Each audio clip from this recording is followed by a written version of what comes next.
ಸ್ನೇಹಿತರೆ, Kannada golden facts YouTube ಚಾನಲ್ಗೆ ನಿಮಗೆಲ್ಲ ಸ್ವಾಗತ. ಸ್ನೇಹಿತರೆ, ದಿನನಿತ್ಯದಲ್ಲಿ ನಾವು ಡಿಯೋಡ್ರೆಂಟ್ನ ಬಳಸ್ತಾನೆ ಇರ್ತೀವಿ. ಆದರೆ ಈ ಡಿಯೋಡ್ರೆಂಟ್ ನಮ್ಮ ಒಂದು ದೇಹಕ್ಕೆ ಎಷ್ಟು ಮಾರಕ ಅಂತ ಈ ವಿಡಿಯೋದಲ್ಲಿ ನಾವು ನಿಮಗೆ ತಿಳಿಸ್ಕೊಡ್ತಾ ಇದ್ದೀವಿ ಒಂದು ನೈಜ ಘಟನೆಯೊಂದಿಗೆ. ಇತ್ತೀಚಿನ ದಿನಗಳಲ್ಲಿ ಹೃದಯ ಸ್ತಂಭನದಿಂದ ಸಾವನ್ನಪ್ಪುತ್ತಿರುವ ಜನರ ಸಂಖ್ಯೆ ಹೆಚ್ಚುತ್ತಿದೆ. ಕೆಲ ದಿನಗಳ ಹಿಂದಷ್ಟೇ ಜಾರ್ಜಿಯಾ ಗ್ರೀನ್ ಎಂಬ ಬಾಲಕಿ ತನ್ನ ಕೋಣೆಯಲ್ಲಿ ಡಿಯೋಡ್ರೆಂಟ್ ಸಿಂಪಡಿಸಿದ ನಂತರ ಶವವಾಗಿ ಪತ್ತೆಯಾಗಿದ್ದಾಳೆ. ಡಿಯೋಡ್ರೆಂಟ್ ಸುವಾಸನೆಯಿಂದಾಗಿ ಅವಳು ಹೃದಯ ಸ್ತಂಭನಕ್ಕೆ ಒಳಗಾಗಿದ್ದಾಳೆ ಎಂದು ಡಾಕ್ಟರ್ ಹೇಳುತ್ತಿದ್ದಾರೆ. ಡಿಯೋ ಎಷ್ಟು ಅಪಾಯಕಾರಿ ಎಂದು ಈ ವಿಡಿಯೋದಲ್ಲಿ ನಾವು ನಿಮಗೆ ತಿಳಿಸ್ಕೊಡ್ತೀವಿ ನೋಡಿ. ಸ್ನೇಹಿತರೆ, ನಮಗೆ ಗೊತ್ತಿರುವ ಎಷ್ಟೋ ಜನರು ಡಿಯೋಡ್ರೆಂಟ್ಗಳನ್ನು ಯೂಸ್ ಮಾಡ್ತಾ ಇರ್ತಾರೆ. ಇದನ್ನು ಹೈಜೀನ್ ರೂಟೀನ್ ಭಾಗವಾಗಿ ಪರಿಗಣಿಸ್ತಾರೆ. ಆದರೆ ಅವುಗಳ ಬಳಕೆ ಕೆಲವೊಮ್ಮೆ ಆರೋಗ್ಯಕ್ಕೆ ಹಾನಿಯನ್ನುಂಟು ಮಾಡುತ್ತದೆ ಎಂದು ಕೆಲವೇ ಜನರಿಗೆ ಮಾತ್ರ ಗೊತ್ತು. ಡಿಯೋಡ್ರೆಂಟ್ಗಳಲ್ಲಿ ರಾಸಾಯನಿಕಗಳು ಕೆಲವೊಮ್ಮೆ ಚರ್ಮವನ್ನು ಹಾನಿಗೊಳಿಸುತ್ತದೆ, ರ್ಯಾಷಸ್ ಮತ್ತು ಊತಕ್ಕೆ ಕಾರಣವಾಗಬಹುದು. ಇಷ್ಟೇ ಅಲ್ಲ, ಇತ್ತೀಚೆಗೆ ನಡೆದ ಈ ದುರ್ಘಟನೆ ಎಲ್ಲರನ್ನೂ ಅಚ್ಚರಿಗೊಳಿಸಿದೆ. ಸ್ನೇಹಿತರೆ, ಆ ಘಟನೆ ಏನು ಅಂತ ನಾವು ನೋಡೋದಾದರೆ, ಡಿಯೋಡ್ರೆಂಟ್ ಹಾಕಿದ ನಂತರ 14 ವರ್ಷದ ಬಾಲಕಿ ಸಾವನ್ನಪ್ಪಿದ್ದಾಳೆ. ಹೌದು ಸ್ನೇಹಿತರೆ, ನಂಬೋಕ್ಕಾಗಲ್ಲ, ಆದರೂ ಸಹ ಇದು ಸತ್ಯ. ವೈದ್ಯರ ಪ್ರಕಾರ ಆಕಸ್ಮಿಕವಾಗಿ ಏರೋಸಾಲ್ ವಾಸನೆ ಬಂದ ನಂತರ ಬಾಲಕಿಗೆ ಹೃದಯ ಸ್ತಂಭನವಾಗಿದೆ ಅಂತ ಹೇಳಲಾಗ್ತಾ ಇದೆ. ಅದಕ್ಕೂ ಮುನ್ನ ಜಾರ್ಜಿಯಾ ಗ್ರೀನ್ ಎಂಬ ಬಾಲಕಿ ಸಂಪೂರ್ಣವಾಗಿ ಫಿಟ್ ಮತ್ತು ಆರೋಗ್ಯಕರವಾಗಿದ್ದಳು ಎನ್ನಲಾಗಿದೆ. ಸ್ನೇಹಿತರೆ, ಈ ಹುಡುಗಿಗೆ ಯಾವುದೇ ಆರೋಗ್ಯದ ಸಮಸ್ಯೆಗಳು ಕೂಡ ಇರಲಿಲ್ಲ. ಹುಡುಗಿ ಹಿಂದೆಂದೂ ಗಂಭೀರ ಅನಾರೋಗ್ಯಕ್ಕೆ ಒಳಗಾಗಿರಲಿಲ್ಲ. ಈ ಘಟನೆಯ ನಂತರ ಜಾರ್ಜಿಯಾ ತನ್ನ ಕೋಣೆಯಲ್ಲಿ ಶವವಾಗಿ ಪತ್ತೆಯಾಗಿದ್ದಾಳೆ.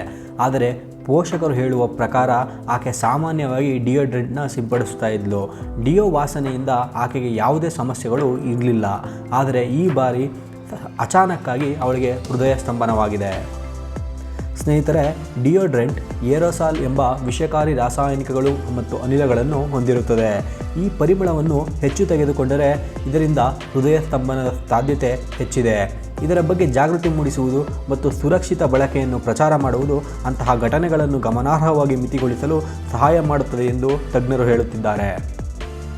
ಈ ಉತ್ಪನ್ನಗಳನ್ನು ಮಕ್ಕಳ ಕೈಗೆಟುಕದಂತೆ ದೂರವಿಡುವುದು ಮತ್ತು ಅಂಬೆಗಾಲಿಡುವ ಮಕ್ಕಳಿಗೆ ಅವುಗಳನ್ನು ಬಳಸುವುದನ್ನು ಮಿತಿಗೊಳಿಸುವುದು ಅಥವಾ ತಪ್ಪಿಸುವುದು ತುಂಬಾ ಮುಖ್ಯವಾಗಿದೆ.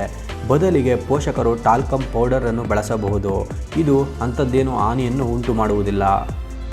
ಸ್ನೇಹಿತರೆ, ಈ ಕಾರ್ಡಿಯಾಕ್ ಅರೆಸ್ಟ್ ಹೃದಯ ಸ್ತಂಭನ ಏನು ಅಂತ ನೀವು ನೋಡೋದಾದರೆ, ಹೃದಯ ಸ್ತಂಭನವು ಒಂದು ರೀತಿಯ ವೈದ್ಯಕೀಯ ತುರ್ತು ಪರಿಸ್ಥಿತಿಯಾಗಿದೆ. ಇದರಲ್ಲಿ ಸಾವಿನ ಅಪಾಯ ಹೆಚ್ಚಾಗಿರುತ್ತದೆ. ಹೃದಯ ಸ್ತಂಭನವಾದಾಗ ಹೃದಯ ಬಡಿತ ಇದ್ದಕ್ಕಿದ್ದಂತೆ ನಿಲ್ಲುತ್ತೆ. ಹೃದಯ ಸ್ತಂಭನದ ಸಂದರ್ಭದಲ್ಲಿ ರೋಗಿಯು ಇದ್ದಕ್ಕಿದ್ದಂತೆ ಮೂರ್ಛೆ ಹೋಗುತ್ತಾನೆ ಮತ್ತು ತಕ್ಷಣದಲ್ಲಿ ವೈದ್ಯಕೀಯ ಆರೈಕೆಯ ಅಗತ್ಯವಿರುತ್ತದೆ. ಇನ್ನು ಕಾರ್ಡಿಯಾಕ್ ಅರೆಸ್ಟ್ನ ಗುಣಲಕ್ಷಣಗಳನ್ನು ನೀವು ನೋಡೋದಾದರೆ, ಎದೆನೋವು, ಯಾವುದೇ ಕಾರಣವಿಲ್ಲದೆ ಉಬ್ಬಸ, ಉಸಿರಾಟದ ತೊಂದರೆ, ಪ್ರಜ್ಞಾಹೀನತೆ, ತಲೆತಿರುಗುವಿಕೆ, ಲಘು ತಲೆನೋವಿನ ಅನುಭವ, ಅನಿಯಮಿತ ಹೃದಯ ಬಡಿತ, ವೇಗದ ಹೃದಯ ಬಡಿತ ಇವೆಲ್ಲ ಕೂಡ ಅದರ ಒಂದು ಗುಣಲಕ್ಷಣಗಳಾಗಿವೆ. ಹಾಗಾಗಿ ಕಾರ್ಡಿಯಾಕ್ ಅರೆಸ್ಟ್ ಲಕ್ಷಣಗಳು ಮೊದಲೇ ತಿಳಿದು ಸರಿಯಾದ ಸಮಯದಲ್ಲಿ ಸರಿಯಾದ ಚಿಕಿತ್ಸೆ ತೆಗೆದುಕೊಂಡರೆ ಪ್ರಾಣಾಪಾಯವನ್ನು ತಡೆಯಬಹುದು. ಹಾಗೆಯೇ ಯಾವ ಡಿಯೋಡ್ರೆಂಟ್ ಹೆಚ್ಚಿನ ಅಪಾಯಕಾರಿ ಎಂದು ಮೊದಲೇ ತಿಳಿದುಕೊಳ್ಳುವುದು ಉತ್ತಮ. ಸ್ನೇಹಿತರೆ, ಈ ಒಂದು ಉಪಯುಕ್ತ ಮಾಹಿತಿಯನ್ನು ನಿಮ್ಮ ಸ್ನೇಹಿತರಿಗೆ, ಪ್ರೀತಿಪಾತ್ರರಿಗೆ ಹಾಗೂ ಕುಟುಂಬದ ವಾಟ್ಸಪ್ ಗ್ರೂಪ್ಗಳಲ್ಲಿ ಶೇರ್ ಮಾಡುವ ಮುಖಾಂತರ ಅವರಿಗೂ ಈ ಬಗ್ಗೆ ತಿಳಿಸಿಕೊಡಿ. ಹಾಗೆಯೇ ಹೆಚ್ಚಿನ ಉಪಯುಕ್ತ ಮಾಹಿತಿಗಳಿಗಾಗಿ ನಮ್ಮ channel Kannada golden facts KGF ಚಾನಲ್ಗೆ ಸಬ್ಸ್ಕ್ರೈಬ್ ಆಗಿ ಹಾಗೂ ಪಕ್ಕದಲ್ಲೇ ಇರುವ ಬೆಲ್ ಐಕನ್ನ ಪ್ರೆಸ್ ಮಾಡುವ ಮೂಲಕ ನಮ್ಮ ಎಲ್ಲ ವಿಡಿಯೋಗಳ ನೋಟಿಫಿಕೇಷನ್ಗಳನ್ನು ನೀವು ಪಡೆಯಬಹುದು.